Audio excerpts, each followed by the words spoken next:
नमस्कार, मैं हूं आपके साथ दीपक भदौरिया। आप देख रहे हैं देवभूमि एक्सप्रेस। खबर देहरादून से है। सीएम पुष्कर सिंह धामी ने चारधाम देवस्थानम बोर्ड को भंग करने का ऐलान किया है।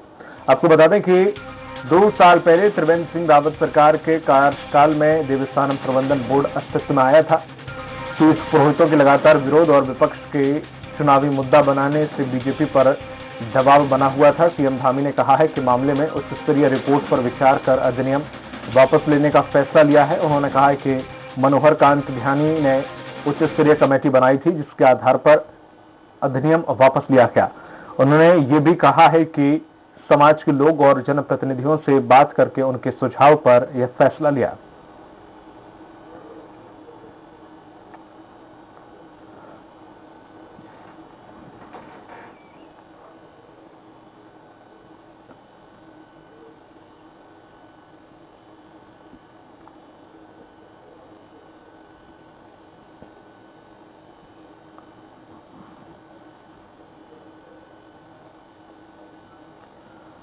देहरादून में पर्यटन मंत्री सतपाल महाराज ने कहा है कि उन्हें मुख्यमंत्री के देवस्थानम बोर्ड अधिनियम को वापस लेने के बड़े निर्णय की जानकारी नहीं है। साथ ही उन्होंने कहा है कि उनके पास जो हाई पावर कमेटी की रिपोर्ट आई थी, उस रिपोर्ट का उन्होंने अध्ययन किया और रिपोर्ट मुख्यमंत्री को सौंप दी और मुख्यमंत्री जब निर्णय लेंगे उसके बाद ही वह अपना बयान देने का काम करेंगे।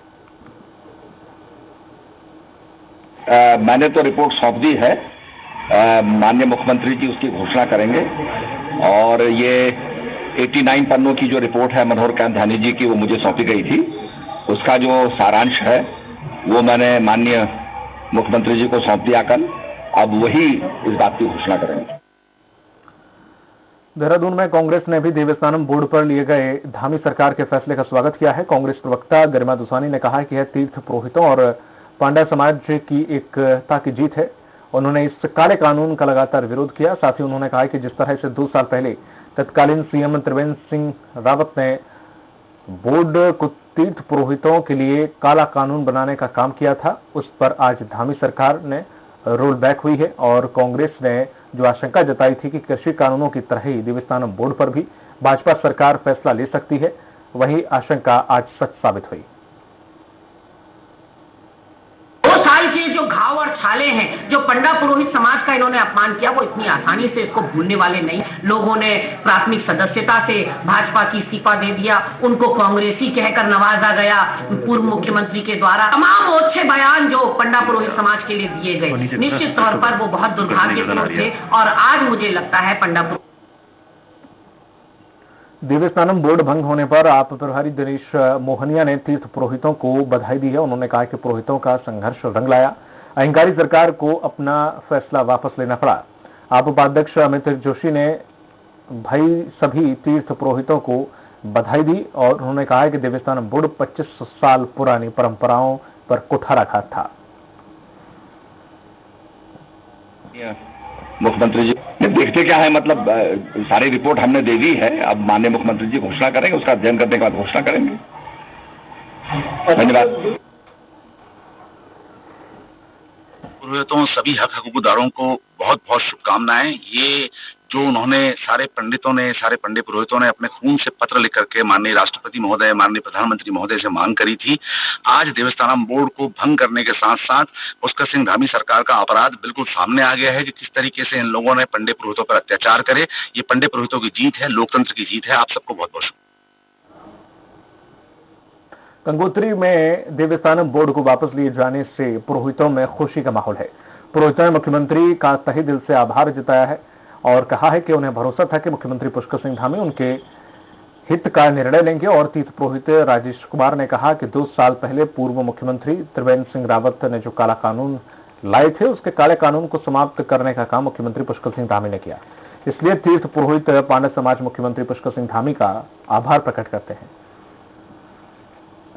लेकिन जब से माननीय पुष्कर सिंह धामी जी इस प्रदेश के यशस्वी मुख्यमंत्री बने, उन्होंने एक संवाद कायम किया। उन्होंने कई बार तीर्थ पुरोहितों से वार्ता की और आज उन्होंने ऐतिहासिक कदम आगे बढ़ाते हुए इस देवस्थानम बोर्ड को वापस ले लिया है। मैं समस्त तीर्थ पुरोहितों की ओर से, हकदारों की ओर से और गंगोत्री की ओर से उनका हार्दिक आभार और धन्यवाद व्यक्त करता हूं।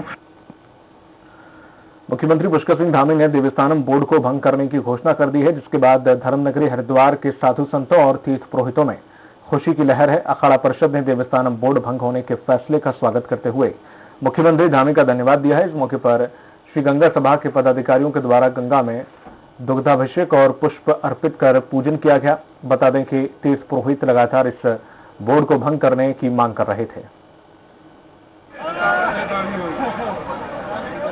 देवस्थानम बोर्ड जो संतों की मांग थी उसको पूरा किया। मंदिर जो सरकार के अधिग्रहण में है, उनके कारण वो आने वाला धन ईसाई और मुस्लिम संगठनों पर खर्च किया जाता रहा है कि जितने भी मंदिर जिनका अधिग्रहण सरकार ने किया है उनको भी अवमुक्त किया जाए। ये जैसे भी मुख्यमंत्री जी ने जो ये देवस्थान बोर्ड भंग किया है, सभी जो है भाजपा के साथ खड़े हैं और जो भी अब भाजपा को, ये मेरा मानना है कि इससे बहुत फायदा हो जाएगा। और खबर देहरादून से है। सीएम पुष्कर सिंह धामी ने 73वें एनसीसी स्थापना दिवस पर आयोजित कार्यक्रम में प्रतिभाग किया और इस अवसर पर सीएम को गार्ड ऑफ ऑनर दिया गया और वहीं सीएम ने 15 एनसीसी कैडेटों और 6 एएनओ समेत 3 सिविल स्टाफ को प्रमाण पत्र देकर सम्मानित किया। उन्होंने कहा है कि एनसीसी एक संगठन से ज्यादा एक मिशन है जिसका उद्देश्य राष्ट्र के प्रति निष्ठा को मजबूत करना है। सीएम ने कहा है कि एनसीसी एक नर्सरी है जहां भविष्य के वीर सैनिक तैयार होते हैं। इस अवसर पर ब्रिगेडियर एसएस तिरवाल समेत बड़ी संख्या में अधिकारी मौजूद रहे। उत्तराखंड में गन्ना का मूल्य बढ़ाए जाने पर कैबिनेट मंत्री स्वामी यतीश्वरानंद के नेतृत्व में प्रदेश के किसानों ने मुख्यमंत्री का आभार व्यक्त किया है। इस दौरान कैबिनेट मंत्री रेखा आर्य भी मौजूद रही। सीएम धामी ने कहा है कि गन्ने की अगेती प्रजाति का मूल्य 355 रुपए प्रति क्विंटल है और सामान्य प्रजाति का मूल्य 345 रुपए प्रति क्विंटल किया गया है, जिससे प्रदेश के लाखों किसानों को फायदा होगा। वहीं मुख्यमंत्री ने कहा कि सितारगंज किसान सहकारी मिल का शुभारंभ होने से हजारों किसान सीधे लाभान्वित होंगे। भविष्य में वहां पर एथेनॉल और बिजली का उत्पादन भी होगा। स्वामी यतीश्वरानंद ने कहा है कि मुख्यमंत्री ने गन्ना मूल्य बढ़ाने का जो फैसला लिया है यह प्रदेश के गन्ना किसानों के लिए सराहनीय कार्य है। उन्होंने प्रदेश के किसानों की ओर से मुख्यमंत्री का आभार व्यक्त किया। रुद्रपुर में कांग्रेस नेता और पूर्व मंत्री यशपाल आर्य का कांग्रेसियों ने जोरदार स्वागत किया। इस मौके पर पूर्व मंत्री यशपाल आर्य ने लोगों से 2022 के चुनाव में जुट जाने का आह्वान किया है। उन्होंने कहा है कि बीजेपी की सरकार जुमलेबाजों की सरकार है, आम लोग परेशान हैं, लोगों की सुनवाई नहीं हो रही है, बीजेपी सरकार सिर्फ घोषणाएं ही कर रही है। खबर चमोली से है, जहां पर आम आदमी पार्टी के सीएम पद के उम्मीदवार कन्हैया कोठियाल कर्णप्रयाग में रोड शो करेंगे। साथ ही मुख्य बाजार में जनसभा करके कार्यकर्ताओं से जोश भरेंगे उनमें। और बता दें कि 2022 विधानसभा चुनाव के मद्देनजर पूरी तरह से तैयारियों में आप पार्टी जुटी हुई है। चमोली की तीनों विधानसभाओं में आप पार्टी रोड शो और जनसभा करेगी। तो मेरा बोलने का मतलब ये है कि जब हमें दिख रहा है कि ये बीजेपी और कांग्रेस इस प्रकार की है, तो तब हमने सोचा कि इन पार्टियों को नहीं, लेकिन जरूर सरकार में आने के लिए हम कोई तरीका बनाएंगे। रुड़की में वरिष्ठ कांग्रेसी नेता हंसराज सचदेवा ने सदस्यता अभियान कार्यक्रम किया, जिसमें विश्व हिंदू परिषद के जिला प्रवक्ता रणवीर नागर समेत सैकड़ों लोगों ने कांग्रेस पार्टी की सदस्यता ली। साथ ही पीपल्स पार्टी के राष्ट्रीय अध्यक्ष नवीन जैन समर्थकों सहित कांग्रेस पार्टी में शामिल हुए और आगामी 2022 विधानसभा चुनाव में पूर्ण बहुमत के साथ कांग्रेस की सरकार बनाने का प्रण दिया। कार्यक्रम में पूर्व सीएम हरीश रावत ने कहा है कि कल तक जो कांग्रेस का विरोध करते थे, अब वह कांग्रेस में शामिल होने के बाद हमारे राजनीतिक विरोधियों का विरोध करेंगे। वहीं प्रदेश अध्यक्ष गणेश कुदियाल ने कहा है कि कांग्रेस के धुर विरोधी संगठनों के लोग कांग्रेस में शामिल हुए हैं। यह इस बात का संकेत है कि 2022 में कांग्रेस की सरकार बनने तैयार है। और हमारे सदस्यता अभियान चलाया गया, जिसमें हमारे पूर्व मुख्यमंत्री माननीय हरीश रावत जी, प्रदेश अध्यक्ष श्री गणेश कुदियाल जी और मंगलौर के माननीय विधायक काजी नजामुद्दीन उपस्थित रहे और उनकी उपस्थिति में सैकड़ों लोगों ने कांग्रेस की सदस्यता ग्रहण की है। नैनीताल में निर्माण कार्य तेजी से नहीं होने पर आम आदमी पार्टी ने धरना प्रदर्शन किया और आप कार्यकर्ताओं ने कुमाऊं आयुक्त को ज्ञापन सौंपा है। कृष्णा पूर्व क्षेत्र सहित अन्य मार्गों पर निर्माण कार्य तेजी से किए जाने की मांग की है। आप मंडल अध्यक्ष शाकिर अली ने कहा है कि इससे बड़ा दुर्भाग्य क्या हो सकता है कि उत्तराखंड राज्य गठन के 21 साल पूरे होने के बाद भी मंडल मुख्यालय की जनता सड़क बनाने को लेकर आंदोलित है। परंतु बड़े दुर्भाग्य विषय है, जैसा मैं आपको बता रहा हूँ, तल्लीताल से बल्लीताल को जाने वाला हमारा ठंडी सड़क का पैदल मार्ग इतने समय से बंद पड़ा है। तो आप समझ लीजिएगा, तो बेताल घाट के अंदर जो आपका जो हमारा विधानसभा क्षेत्र है, पिथौरागढ़ के सीमांत इंजीनियरिंग कॉलेज के दैनिक वेतनभोगी कर्मचारियों ने नौकरी में बहाल किए जाने की मांग को लेकर जिला कार्यालय में प्रदर्शन किया। दैनिक भोगी कर्मचारियों का कहना है कि पिछले 1 माह से उन्हें दर दर की ठोकरें खानी पड़ रही हैं, जिसके चलते मजबूरन प्रदर्शन करना पड़ रहा है। माननीय विधायक जी के लेटर में हमारा लेटर सीएम साहब को गया था, पर अभी तक उसमें कोई कार्रवाई नहीं की गई है। बहनें हमारी विधवाएं हैं, जिनका पूरा घर का पालन पोषण इसी तनख्वाह से, तनख्वाह परिवार का पालन पोषण करना तक दूभर हो सड़क पर उतरे हैं। इसका मुख्य कारण यह है कि हमारे पास आज कोई नौकरी नहीं है, व्यवसाय नहीं है। विकासनगर में उप जिला अधिकारी के नेतृत्व में प्रशासन की संयुक्त टीम ने छापेमार कार्रवाई करके अवैध खनन के 4 भंडारण पकड़े हैं। प्रशासन की अचानक हुई इस छापेमार से खनन माफियाओं में हड़कंप मच गया है। प्रशासन की संयुक्त टीम ने ग्राम परवल स्थित 4 स्थानों पर अवैध रूप से जमा किए गए रेत, पत्थर, बजरी और मिट्टी को अपने कब्जे में ले लिया है। तहसीलदार सोहन सिंह ने कहा है कि कई अन्य गांवों में अवैध रूप से खनन सामग्री जमा करने की सूचना मिली थी, जिस पर छापेमार कार्रवाई की गई। 7-8 गाड़ियां मिली थी और आज भी हमारा पूरा प्रयास है कि 10-12 गाड़ियों का जो माल है उसको जब्त करके सरकारी संस्थान के अंदर उसको रखा जाएगा। वक्त छोटे से ब्रेक का चल होंगे हासिल।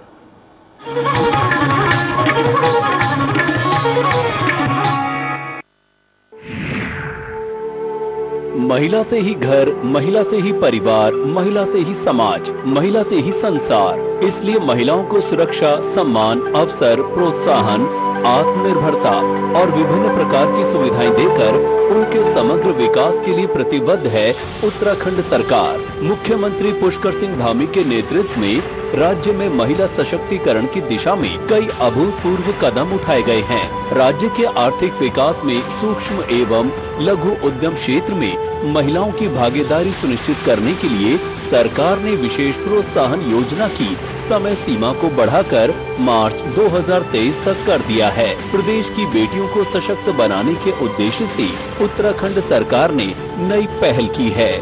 वर्ष 2015 से 2017 तक 33,216 बालिकाएं तत्कालीन गौरा देवी कन्या धन योजना के लाभ से वंचित रह गई थी, लेकिन अब उत्तराखंड सरकार की तरफ से मौजूदा नंदा गौरा कन्या धन योजना के अंतर्गत उन सभी बालिकाओं को आर्थिक लाभ दिया जाएगा। इस योजना के अंतर्गत अनुसूचित जाति, अनुसूचित जनजाति और गरीबी रेखा से नीचे आने वाली बालिका के जन्म पर 11,000 रुपए और 12वीं की परीक्षा पास करने पर 51,000 रुपए सरकार की ओर से प्रदान किए जाते हैं। उत्तराखंड सरकार ने देवभूमि की देवियों यानी नारी शक्ति का हर कदम पर किया है सम्मान। इसका एक सटीक उदाहरण है मुख्यमंत्री महालक्ष्मी योजना का शुभारंभ। योजना के अंतर्गत जच्चा बच्चा को स्वस्थ, स्वच्छ और सुरक्षित रखने हेतु 2 किट उपलब्ध कराए जाते हैं। उत्तराखंड की वीरांगना के नाम से दिए जाने वाले तीलू रौतेली पुरस्कार की धनराशि को 21,000 रुपए से बढ़ाकर 31,000 रुपए किया गया है। यही नहीं, आंगनबाड़ी कार्यकर्ता पुरस्कार की धनराशि भी 10,000 से बढ़ाकर 21,000 रुपए की गई है। प्रसाद योजना भी उनके आर्थिक स्वावलंबन का आधार बनी है। इसके लिए 11 करोड़ रुपए के पैकेज की व्यवस्था भी की गई है। बेटियों की शादी के लिए आर्थिक अनुदान हेतु विधवा महिलाओं की आय सीमा को बढ़ाकर 48,000 रुपए करने की स्वीकृति दी गई है। इसके अलावा हर आंगनबाड़ी कार्यकर्ता के खाते में 12,000 रुपए की प्रोत्साहन राशि भी भेजी गई है। महिला स्वयं सहायता समूहों को बिना ब्याज के 5 लाख रुपए तक का ऋण उपलब्ध करवाया जा रहा है। आधी आबादी के समग्र विकास को समर्पित उत्तराखंड सरकार। महिलाओं और बेटियों को मिले नारी सशक्तिकरण के कई उपहार। विकल्प रहित संकल्प, नए इरादे, युवा सरकार, उत्तराखंड विकास के स्वर्णिम पथ पर। खास जड़ी बूटियों से बना पेट सफा आयुर्वेदिक चूर्ण आज ही ले आए। पेट सफा पहली रात से ही असर दिखाता है और इसकी आदत भी नहीं पड़ती। पेट सफा, हर रोग दफा। भारत माता की हमारे देश के वीर जवानों की जय हिंद। हमारे देश के महान सेनानियों और सैनिकों के अमर बलिदान और उनके समर्पण को प्रणाम करते हुए मुख्यमंत्री पुष्कर सिंह धामी जी ने इनके सम्मान में महत्वपूर्ण निर्णय लिए हैं। उत्तराखंड से द्वितीय विश्व युद्ध की वीरांगना एवं वेटरन की पेंशन को 8,000 रूपए से बढ़ाकर अब प्रतिमाह 10,000 रूपए कर दिया गया है।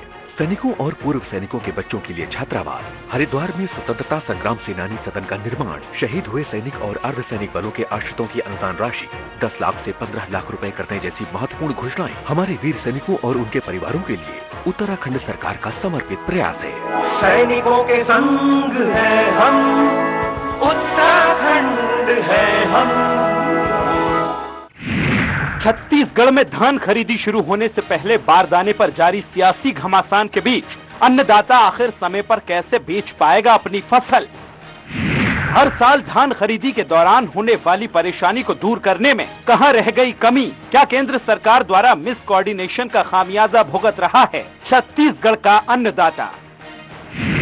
जनता मांगे जवाब में आज बारदाने पर बेरुखी, शाम 7 बजे एसपी त्रिपाठी के साथ। मध्य प्रदेश में जगह जगह खाद का नहीं है संकट, तो फिर किसान इसके लिए दर दर भटकने के साथ प्रदर्शन और चक्का जाम करने को क्यों है मजबूर? क्या समय रहते किसानों की समस्या का शासन और प्रशासन करेगा जल्द निराकरण, या फिर यूं ही बेबसी के आंसू बहाता रहेगा अन्नदाता? जनता मांगे जवाब में आज खो गई खाद, शाम 7:30 बजे एसपी त्रिपाठी के साथ। 2014 के लोकसभा चुनाव में युवा वोटर्स की ताकत को अच्छे से परखकर प्रचंड बहुमत पाने वाली बीजेपी क्या यूपी चुनाव में भी रोजगार के साथ बेहतर शिक्षा के दावों और वादों के दम पर हासिल कर पाएगी कामयाबी? उत्तर प्रदेश के सत्ता संग्राम में 35% से ज्यादा युवा वोटर्स को साधने के लिए अपना अपना चुनावी एजेंडा तैयार कर रही बीजेपी, सपा, बसपा और कांग्रेस समेत अन्य पार्टियों की क्या है प्लानिंग? सत्ता का संग्राम में आज यूथ जिताएगा बूथ, शाम 5 बजे एसपी त्रिपाठी के साथ।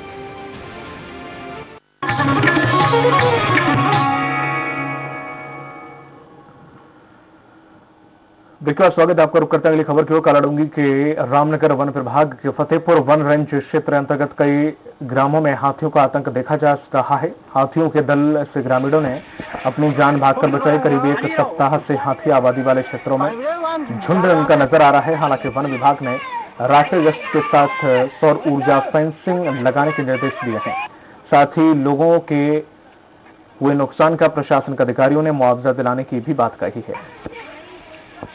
रूप में हाथियों का आतंक चल रहा है और पिछले 1 हफ्ते से लामाचौड़ है, फतेहपुर है, गांधी आश्रम है, रतनपुर है, जयपुर पाडली गांव है, ऐसे तमाम क्षेत्र हैं जिसमें चकलवा भी है, कालाडूंगी भी है। तो कम से कम अलग अलग झुंडों में हाथी घूम रहे हैं, जिसमें एक जगह तो 5 हाथियों का आतंक एक साथ जगह जगह किया जा रहा है। रुड़की के सिविल हॉस्पिटल में लापरवाही का आलम यह है कि बच्चों के चिकित्सक अपने कमरे से नदारत मिले हैं। इस दौरान वहां पर मरीजों की लंबी लाइन लग गई। मरीजों का कहना है कि वह अपने बच्चों को लेकर 2 दिन से अस्पताल आ रहे हैं, लेकिन बच्चों के डॉक्टर ही नहीं मिलते हैं।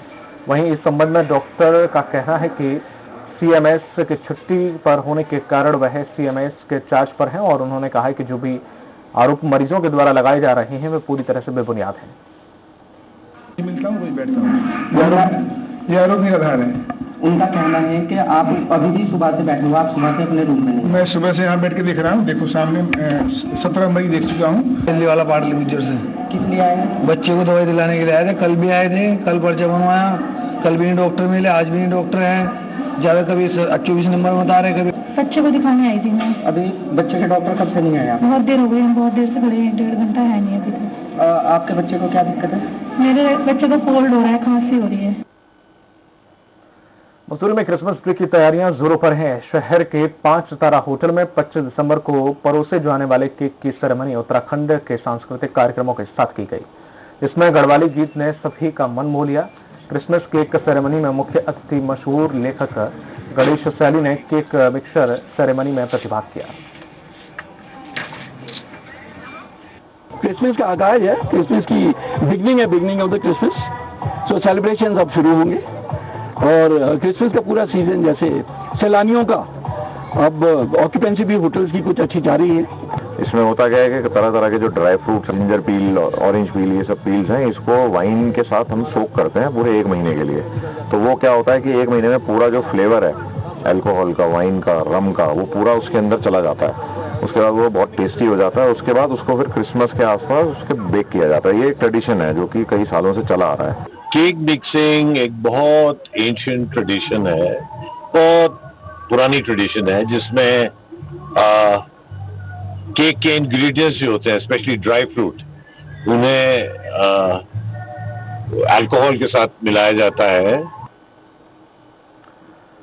पौड़ी के रांची में जिला स्तरीय खेल महाकुंभ का शुभारंभ किया गया है और जिसमें कोविड नियमों का पालन करते हुए खेलों को संपन्न करवाया जाएगा। वहीं जिला युवा कल्याण अधिकारी उमेश चंद्र डोभाल ने बताया है कि जनपद पौड़ी के विभिन्न विकास खंडों से खेल महाकुंभ में आयोजित हो रहे हैं और जिसमें 12 खेलों के लिए 5000 से अधिक बच्चे हिस्सा ले रहे हैं। बैडमिंटन और टेबल टेनिस की प्रतियोगिता पौड़ी में है। जूडो, ताइक्वांडो, बास्केटबॉल, हैंडबॉल की प्रतियोगिता कोरदार स्टेडियम में कराई जा रही है। ऐसे ही प्रत्येक दिन हमने जो है 2 या 3 खेल ही इसमें रखे हैं जिससे कि ज्यादा भीड़ ना इकट्ठी हो और संक्रमण फैलने की आशंका को जो है काफी कम किया जा सके। खबर चमोली से है। पोखरी मिनी स्टेडियम में खेल महाकुंभ का आगाज हुआ है। कार्यक्रम का शुभारंभ भाजपा मंडल अध्यक्ष ने किया। उन्होंने कहा है कि खेलों से इंसान के जीवन में नई ऊर्जा आती है और युवा क्रीड़ा अधिकारी ने कहा कि 3 युवा वर्ग में सभी खेल संपन्न कराए जाएंगे। उन्होंने कहा है कि जो खिलाड़ी प्रतियोगिता में जीत हासिल करेगा उसका चयन जिला स्तर पर किया जाएगा। कोविड-19 का भी लगा है, उससे खेल नहीं हुए और आज खेल शुरू हो गए हैं और ये 1500 मीटर में मैं भी जो हमारे गांव में बहुत प्रतिभाएं हैं, लेकिन उनको आगे आने का मौका नहीं मिलता है। इस खेल महाकुंभ से जो है इनकी प्रतिभाओं को जो है निखारने का काम किया जाता है। ये ब्लॉक स्तरीय खेल महाकुंभ में 3 आयु वर्गों में हमारी खेल प्रतियोगिताएं होनी है। 8 तारीख को अंडर 14 की प्रतियोगिताएं हैं। कल 1 तारीख को हमारी अंडर 17 की प्रतियोगिताएं होंगी। शारीरिक, मानसिक और बौद्धिक शक्ति का जहाँ विकास होता है, वहीं प्रतिभाओं को निखरने का, उभरने का एक मंच मिलता है। मैं युवा कल्याण विभाग का बहुत बहुत आभार व्यक्त करूंगा। खबर में फिलहाल इतना ही।